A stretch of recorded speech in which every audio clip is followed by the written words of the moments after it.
dz equal to 12. Therefore z equal to dz divided by d. dz आहे 12 and d आहे 4. 3 4 जा 12. z equal to 3. Answer x equal to 1, y equal to 2 and z equal to 3 are solutions of given equation.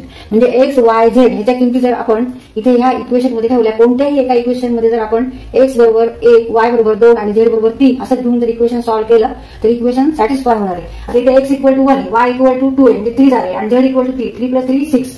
इथे 6 आहे आणि त्या साईडला 6 आहे आणि ह्या तिन्हीचे ऍडिशन सुद्धा 6 आहे. म्हणजे हे सोल्युशन जे आपण काढलेले आहे ते आन्सर बरोबर आहे. तसंच तुम्ही सेकंड इक्वेशन मध्ये एक्स वाय झेड व्हॅल्यू ठेवायची आणि इकडे 2 आन्सर येते का नाही बघायचं. थर्ड इक्वेशन मध्ये सुद्धा तुम्ही x equal to 1, y equal to 2 आणि झेड इक्वल टू 3 असं इथे ठेवून इथे इक्वल टू 2 येते का नाही त्याचा पडताळा करा, व्हेरीफाय करा.